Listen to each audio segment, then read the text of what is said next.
Hi hello welcome back to our channel Sabiha vlogs. నేను మీ సబిహా. ఎలా ఉన్నారు? అందరు బాగున్నారా? మేమైతే చాలా బాగున్నామండి. అలాగే మీరందరు కూడా బాగున్నారని మేము అనుకుంటున్నాము. ఈరోజు అయితే ఒక మంచి రెసిపీతో మీ ముందుకు వచ్చేసాను. ఏంటి అనుకుంటున్నారా? మీరు ఆల్రెడీ థంబ్నెయిల్ అలాగే టైటిల్ చూసే ఉంటారు. ఈరోజు అయితే మనం బిర్యానీలోకి కట్టా ఎలా ప్రిపేర్ చేసుకోవాలో ఈ వీడియోలో అయితే నేర్చేసుకుందాము. ఇది బిర్యానీలోకే కాదండి, మనం రైస్లోకైనా సరే, వైట్ రైస్లోకి, టమాటా రైస్, పులావ్ ఇలా చాలా వాటిల్లో అయినా తినొచ్చు. చాలా టేస్టీగా ఉంటుంది. ముందుగా అయితే నేను ఒక 1 అవర్ ముందు పప్పు నానబెట్టేసుకున్నాను. అలాగే కొంచెం చింతపండు తీసుకొని నానబెట్టేసుకున్నాను. అది కూడా పప్పు మనం కందిపప్పుతో అయినా సరే చేసుకోవచ్చు, లేకపోతే పచ్చెనపప్పుతో అయినా సరే ప్రిపేర్ చేసుకోవచ్చు. పచ్చెనపప్పు అయితే చాలామందికి గ్యాస్ట్రిక్ ప్రాబ్లం వస్తుంది కాబట్టి మనం ఇక్కడ కందిపప్పు అయితే నేను ఇక్కడ యాడ్ చేసేసుకున్నాను. ముందుగా అయితే సొరకాయ ముక్కలు, అలాగే నేనైతే ఇక్కడ ఒక హాఫ్ పైన సొరకాయ అయితే కట్ చేసేసుకున్నాను. సొరకాయ కట్ చేసేసుకొని ముందుగా ఇక్కడ మనం పప్పు నానబెట్టేసుకుంటాం కదా కందిపప్పు, అందులోనే ఇప్పుడు కొన్ని సొరకాయ ముక్కలు అనేవి కందిపప్పులో యాడ్ చేసేసుకొని, అలాగే ఇందులో కొంచెం వాటర్ వేసుకోండి, ఎక్కువ అవసరం లేదు. కొంచెం లైట్గా పసుపు యాడ్ చేసేసుకోండి. ఇప్పుడు ఇందులో పప్పు తొందరగా మనకు ఉడికిపోవాలనుకుంటే కొంచెం ఇందులో ఆయిల్ యాడ్ చేసేసుకోండి. పప్పు అనేది తొందరగా ఉడికిపోతుంది. ఒక 2-3 విజిల్స్ వచ్చేంత వరకు కూడా పెట్టేసుకోండి. ఇక్కడ ముందుగా అయితే చింతపండు తీసేసుకొని ఇలా స్మాష్గా గుజ్జుగా అయితే తీసేసుకోండి. ఈ చింతపండు అంతా కూడా పారేసి గుజ్జు ఇలా ప్రిపేర్ చేసుకోండి. ఇప్పుడు ఒక బాండీ తీసేసుకొని ఇందులో మనం కట్ చేసి పెట్టేసుకున్న సొరకాయ ముక్కలు ఉన్నాయి కదా, ఆ సొరకాయ ముక్కలు, అలాగే ఇక్కడ ఒక ఆనియన్ తీసుకొని ఇలా బారుగా కట్ చేసేసుకోండి. ఇక్కడ నేనైతే ఒక 3 టమాటా కట్ చేసుకొని ఇలా పెద్ద ముక్కలు కానీ కట్ చేసేసుకున్నాను. టమాటా అయితే ఇందులో కొంచెం టేస్ట్కి సరిపడినంత సాల్ట్ అనేది యాడ్ చేసేసుకోండి. సొరకాయ ముక్కలు అయితే నేను ఇక్కడ కట్ చేసుకున్నాను కదా, మీడియంగా అలా కట్ చేసుకోండి. మరీ చిన్నగా అయితే మనకు ఉడికిపోయి మరీ చిన్నగా అయిపోతాయి ముక్కలు అనేవి. ఇందులో కొంచెం ఒక 2 టేబుల్ స్పూన్ కారం, అలాగే కొంచెం పసుపు యాడ్ చేసేసుకోండి. మనం ఆల్రెడీ పప్పులో కూడా పసుపు వేసాం కాబట్టి ఇక్కడ లైట్గా పసుపు వేస్తే సరిపోతుంది. అలాగే ఒక గుప్పెడు పుదీనా, అలాగే ఒక గుప్పెడు కొత్తిమీర అయితే తీసేసుకొని ఇందులో కొంచెం ఆయిల్ యాడ్ చేసేసుకోండి. ఎక్కువ అవసరం లేదనమాట, కొంచెం లైట్గా ఆయిల్ యాడ్ చేసేస్తే సరిపోతుంది ఇక్కడ. ఇప్పుడు ఇందులో కొంచెం అల్లం వెల్లుల్లి పేస్ట్ అనేది యాడ్ చేసేసుకొని ఇదంతా కూడా ఒకసారి బాగా మిక్స్ చేసేసుకోండి. లైక్ మనం ఇక్కడ అల్లం వెల్లుల్లి పేస్ట్ మసాలా వేసాం కదా, మసాలా, ఉప్పు, కారం, పసుపు ఇవన్నీ కూడా ఈ ముక్కలకన్నీ కూడా బాగా పట్టించేసేయాలన్నమాట. ఇక్కడ పట్టించేసేసి స్టవ్ మీద పెట్టేసుకోండి. ఇప్పుడు స్టవ్ ఫ్లేమ్ అనేది కొంచెం లో ఫ్లేమ్లో పెట్టేసుకొని ప్రిపేర్ చేసుకోండి.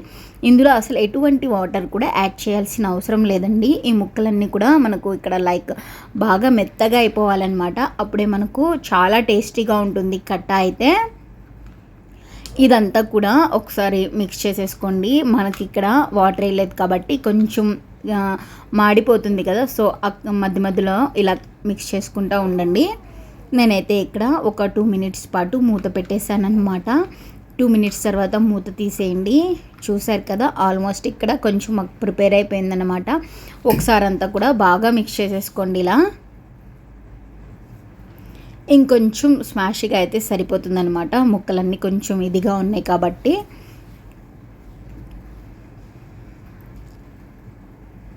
ఇప్పుడు పప్పు అయితే రెడీ అయిపోయిందండి. చూసారు కదా, బాగా ఉడికిపోయింది కదా పప్పు అనేది. ఇప్పుడు ఇదంతా కూడా ఒకసారి బాగా మిక్స్ చేసేసుకోండి. ఇలా జస్ట్ అలా లైట్గా కట్ చేసి చూడండి, సొరకాయ ముక్క ఉడికిందో లేదో తెలిసిపోతుంది. ఇక్కడైతే నాకు బాగా స్మాష్గా అయితే అయిపోయింది కాబట్టి నేను స్టవ్ ఆఫ్ చేసేసాను. ఇప్పుడు కందిపప్పు అంతా కూడా మిక్సీ జార్లో వేసుకొని ఇదంతా కూడా బాగా స్మాష్గా చేసేసుకోండి.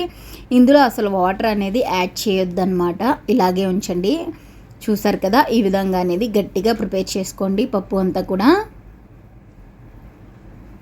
ఇప్పుడు ఇదంతా కూడా బాగా చల్లారిపోయింది కదా, ఒకసారి బాగా మిక్స్ చేసేసుకొని స్టవ్ ఫ్లేమ్ అనేది మీడియం ఫ్లేమ్లో పెట్టేసుకోండి. ఇందాక నేను మిక్సీ జార్లో వేసుకున్న కందిపప్పు అంతా కూడా ఇందులో యాడ్ చేసేసుకోండి. ఆ పప్పు అంతా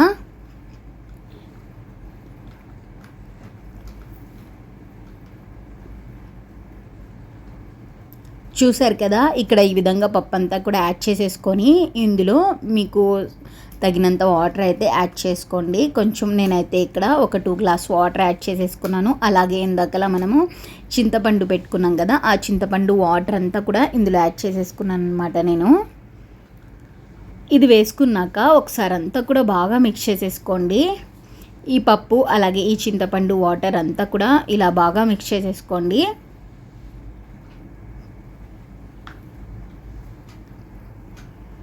ఇలా మిక్స్ చేసేసుకున్నాక ఈ పప్పు అంతా కూడా బాగా మరిగించుకోండి, లేకపోతే మనకు పచ్చి స్మెల్ అనేది వస్తుందన్నమాట. ఇక్కడ స్టవ్ ఫ్లేమ్ అనేది మీడియం ఫ్లేమ్లో పెట్టేసుకొని ఒక 10 నుంచి 12 మినిట్స్ వరకు ఇదంతా కట్ట అంతా కూడా బాగా మరిగించుకోండి. ఇలా మిక్స్ చేసుకుంటూ అప్పుడే మనకు టేస్ట్ అనేది చాలా బాగా వస్తుంది. ఇప్పుడు ఇక్కడ మీరు టేస్ట్ చూసి సాల్ట్ తగ్గినట్లయితే సాల్ట్ అయినా సరే యాడ్ చేసేసుకోండి. ఇక్కడ నాకు కొంచెం సాల్ట్ తగ్గింది, సో తర్వాత నేను టేస్ట్ చూసుకొని సాల్ట్ ఇక్కడైతే కొంచెం సాల్ట్ అయితే యాడ్ చేసేసుకున్నాను అనమాట.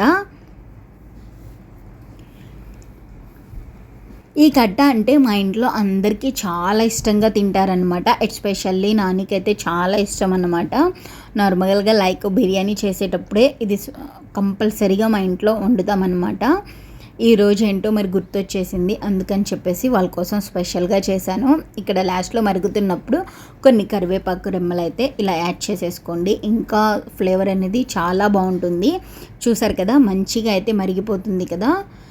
ఇప్పుడు మీకు బాగా థిక్గా ఉందనుకుంటే ఇంకొంచెం వాటర్ అయినా సరే యాడ్ చేసుకోండి. మరీ ఎక్కువ వాటర్ అయినా సరే మనకు టేస్ట్ అనేది అంతగా రాదనమాట. కొంచెంగా వాటర్ యాడ్ చేసేసుకోండి.